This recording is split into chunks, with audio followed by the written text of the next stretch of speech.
नमस्कार, आपका बहुत बहुत स्वागत है और तमाम दर्शकों को सबसे पहले मैं आषाढ़ी एकादशी की बहुत बहुत शुभकामनाएं देना चाहूँगा, क्योंकि आज का जो दिन है वो बहुत ही महत्वपूर्ण है। और इसी विषय पर आज हम बात करेंगे एस्ट्रोलॉजर सीमा गुप्ता जी से कि वाकई इसका क्या महत्व है और कितना कि क्या क्या विधि विधान इसमें अपना ज़्यादा असर रखते हैं। सीमा जी, आपका बहुत बहुत स्वागत है। सबसे पहले आपको बहुत बहुत शुभकामनाएं। इसका जो आषाढ़ी एकादशी है उसका क्या महत्व है, अगर हम धर्म की बात करते हैं तो?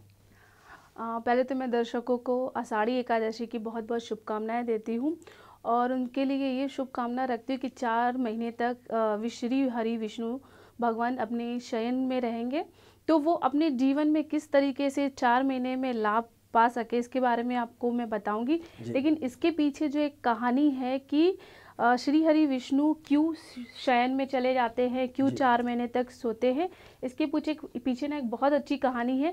कहते हैं कि राजा बलि, जो कि ये राक्षसों के राजा थे, उन्होंने सोचा कि हम धरती आकाश पाताल में अपना राज्य और अपना साम्राज्य हासिल कर ले। तो उन्होंने बहुत सारी यज्ञ पूजा करके उन्होंने तीनों लोकों में अपना साम्राज्य हासिल कर लिया।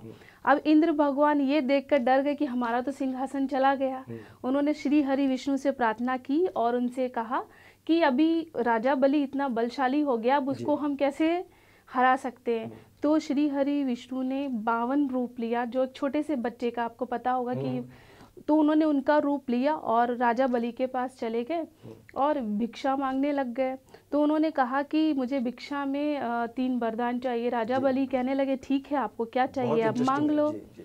तो उन्होंने कहा कि मुझे अपना एक पग पृथ्वी पर रखना है, एक पग उन्होंने पृथ्वी पे रखा, एक आकाश पे रखा। अब बोलते कि मैं अपना तीसरा पग कहाँ पे रखूं, जगह ही समाप्त हो गई है। तो राजा बलि ने क्या कहा कि आप तीसरा जो पग है आप मेरे सर पे रख दो। जैसे ही उन्होंने तीसरा पग रखा, वो वहाँ पे उनकी मृत्यु हो गई और जो साम्राज्य उन्होंने छीन लिया था वो इंद्र भगवान को मिल गया। लेकिन श्री हरि विष्णु उनके इस उदार भाव से इतने प्रसन्न हुए कि तुमने मेरे मांगने पर 3 पग जो मुझे चाहिए थे वो तुमने मुझे दे दिए, तो अब तुम वरदान मांगो।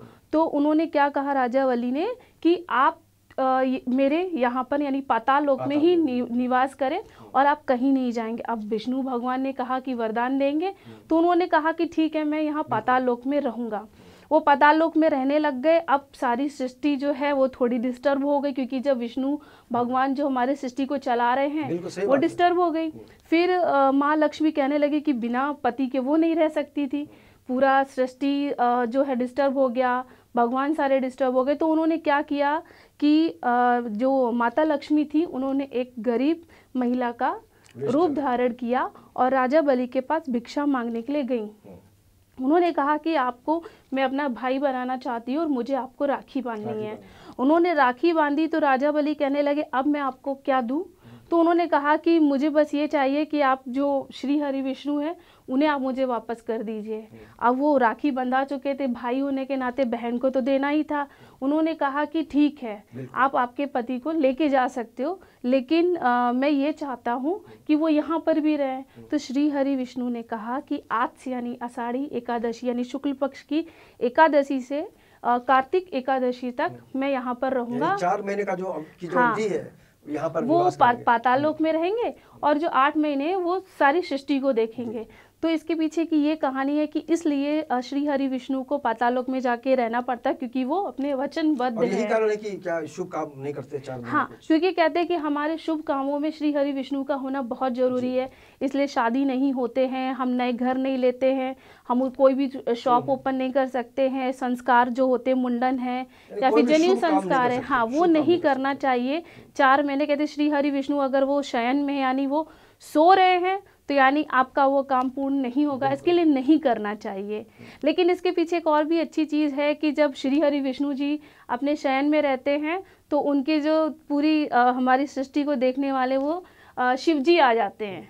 यानी हमारा जो 1 महीना सावन का रहता है तो उसमें शिव जी आते हैं और हमारे जो भी है सारी अच्छी चीज़ों को वो हमारे आगे बढ़ाते हैं और देख रेख करते हैं। तो ये सारी चीज़ें चलती है। अभी जो संचालन होता है, हाँ, मेन मुख्य संचालक शिव भगवान होते हैं और यही कारण है कि पूरी जो संस्कृति है हमारी, जो हमारी परंपराएं हैं, उसमें बहुत कुछ बदलाव देखने को मिलता है। यहाँ तक भी हमने सुना है कि इस बीच बहुत सारा खान पान का भी ख्याल रखा है कि बहुत सी हरी सब्जियां ना खाएं और क्योंकि मौसम बदलता है और उसका बहुत ज़्यादा इफेक्ट जो है धरती पर पड़ता क्या है। होता है ना आशुतोष जी, कि जब बारिश गिरती है इसमें छोटे छोटे जीवाणु हो जाते हैं जो हमें आंखों से नहीं दिखाई देते हैं। वायरस कह सकते हैं हाँ, इसको। तो वो हमको ये बारिश के टाइम पे हरी सब्जियां नहीं खानी चाहिए, ज़्यादा से ज़्यादा फ्रूट्स खाने चाहिए और सात्विक भोजन करना चाहिए। सात्विक भोजन करने के साथ साथ यदि आप श्री हरि विष्णु को उन 4 महीनों तक याद करते हैं, उनका नाम स्मरण करते हैं, तो आपके जीवन में जो भी असंभव घटनाएं घट रही हैं, आपके जीवन में जितनी भी परेशानियां आ रही है, तो वो दूर होती है। कहते हैं कि जब वो सो रहे और जब हम उनका स्मरण करते हैं तो उनको भी बहुत आराम मिलता है और जो उनका नाम ले रहा होता है उनको भी बहुत ज़्यादा आराम मिलता है, क्योंकि लाइफ में अगर थोड़ी बहुत भी समस्या आती है तो हमारा माइंड जो है वो डिस्टर्ब हो जाता है। तो श्री हरि विष्णु का जब हम नाम जपते हैं तो हमारे जीवन से जो समस्याएं वो धीरे धीरे कम होना शुरू हो जाती है। यही कारण है कि लोग शुभ काम का इंतजार करते हैं। इस बीच प्लानिंग वगैरह तो कर सकते हैं, प्लानिंग कर सकते हैं, लेकिन काम शुरू नहीं करना। काम हमको वही कार्तिक एकादशी यानी देव उठनी एकादशी होती है, जब जब श्री हरि विष्णु उठते हैं उसके बाद से आपके सारे कार्य शुरू हो जाते हैं। अच्छा, इसमें उपवास का कितना महत्व होता है? अगर इस 4 महीने की अवधि की बात करें तो इसमें उपवास का ऐसा कि यदि आप चाहें तो उपवास रख सकते हो, नहीं रख सकते तो सात्विक भोजन करिए। मांसाहार है वो मत खाइए, आप दारू अगर पीते तो मत खाइए, मसाला खाते हैं तो मत खाइए, लहसुन प्याज खाते तो मत खाइए।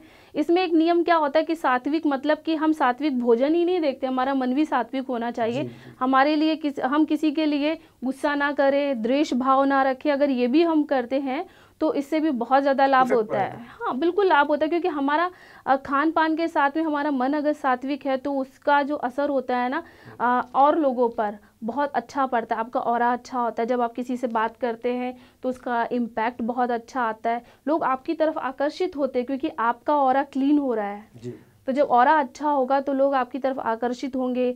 आपके जो भी डायरेक्ट कनेक्शन होता है ना, हाँ, अवधि में डायरेक्ट कनेक्शन भी होता है। और फिर क्या होता है कि हम जैसा खाते पीते हैं, जैसा खान पान वैसा हमारा मन बनता है, जैसा अन्न वैसा मन हाँ, और वैसे हमारा व्यवहार होता है। तो हम जीवन में जब अच्छी चीज़ें अपनाते हैं, अच्छी चीज़ें लाते हैं तो हमारा ऑरा बहुत अच्छा होता है, अच्छी अच्छी चीज़ें होना स्टार्ट हो जाती हैं, अच्छे अच्छे लोग आपको मिलते हैं, आपका कनेक्शन बहुत अच्छा बनता है। तो इन 4 महीनों में ही आप अच्छा खान पान करें, सात्विक मन भी रखें। ऐसा नहीं कि सिर्फ 4 महीने ही करना चाहिए, व्यक्ति को 365 डेज करना चाहिए मेरे हिसाब से। लेकिन ये 4 महीने श्री हरि विष्णु जी विश्राम पे हैं तो लोगों को चाहिए कि वो अपने खान पान का खुद ध्यान रखें। तो परमपिता परमेश्वर ही जब नींद में हो तो जाहिर सी बात तो बच्चों को ध्यान रखना चाहिए। और अगर हम इस बीच बाकी कार्यकलापों की बात करें तो क्या इसमें और क्या क्या मतलब नियम कानून पालना चाहिए? देखिए आशुतोष जी, इसमें नियम कानून कुछ भी नहीं है। आप श्री हरि विष्णु का बस नाम जपिए, सात्विक भोजन करिए, सात्विक व्यवहार रखिए, बस ये है। भगवते वासुदेवाय का भी उच्चारण कर सकते हैं। हाँ, ओम नमो भगवते श्री वासुदेवाय नमः, ओम नमो भगवते श्री वासुदेवाय नमः। इसका भी हम अगर उच्चारण करते तो इसका हमारे जीवन पे बहुत अच्छा असर पड़ता है। कितनी संख्या होनी चाहिए अगर आम आदमी यदि करना चाहता है तो 27 बार तो जरूर करना चाहिए, और जिनको ज़्यादा करना है वो 1008 बार भी श्री हरि विष्णु के 1008 नाम है तो वो भी रोज पढ़ सकते हैं, और चाहे तो वो 27 बार कर सकते हैं और 108 बार भी कर सकते हैं। जिनके पास समय नहीं है, कहते हैं हमारे पास समय नहीं है भगवान का नाम लेने के लिए, तो उनके लिए 27 बार अगर वो करते हैं उच्चारण तो इनके जीवन में बहुत अच्छी संभावनाएं घटना शुरू हो जाएंगी। आप चूंकि रत्न वगैरह भी देखती हैं, बताती हैं उसके बारे में, इसका भी असर पड़ता है कि इसका धारण नहीं करना चाहिए इस अवधि में, ऐसा कुछ है क्या? देखिए कैसा होता है कि रत्न उपचार एक मेडिकल एस्ट्रोलॉजी के हम अगर देखें तो ये 4 महीने बहुत बड़े होते हैं। हम रत्न तभी देते हैं जब व्यक्ति बहुत ज़्यादा परेशान होता है, और अगर वो परेशान है और हम ये सोचेंगे कि इसमें इसको रत्न ना दें तो वो गलत हो जाएगा। तो इलाज तो हमको करना है, लेकिन जो बड़े संस्कार होते हैं, मुंडन हो गया, कर्ण छेदन हो गया, जनेऊ हो गया, शादी हो गई, वो बड़े जो संस्कार है वो हमको नहीं करने, लेकिन ज्योतिषी में जो हम करते हैं तो वो हम कर सकते, देख सकते हैं। तो कुल मिलाकर इसका मकसद यही है कि आप अपने संस्कारों से जुड़े और जो एक पवित्र भावना है आपके अंदर उसका ज़्यादा से ज़्यादा विकास हो, क्योंकि अगर आपकी सोच बदलती है, आपका जो संस्कार बदलता है, तो कुल मिलाकर कहा जा सकता है कि उस पर भगवान विष्णु की छाप। बिल्कुल बिल्कुल।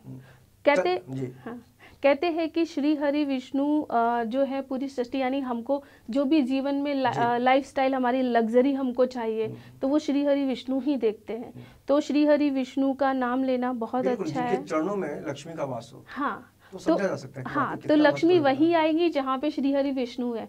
तो श्री हरि विष्णु का नाम लेना बहुत जरूरी है। बिल्कुल। तो एक बार फिर से हम आपको बताना चाहेंगे कि ये जो पूरी अवधि है 4 महीने की, इसमें भगवान विष्णु निद्रा स्थिति में होते हैं और भगवान शिव संसार को चलाते हैं। तो कुल मिलाकर जो आपने जानकारी दी उससे हम चाहेंगे कि वाकई दर्शकों को ये समझ में आए कि क्या करना चाहिए और क्या नहीं करना चाहिए, क्योंकि शुभ काम बिल्कुल नहीं करता है, नहीं करने हैं। तो हमसे जो आपने जानकारी दी शिवाजी बहुत अच्छी। शुभ के साथ में अशुभ काम भी बिल्कुल नहीं करने हैं उन 4 महीनों में।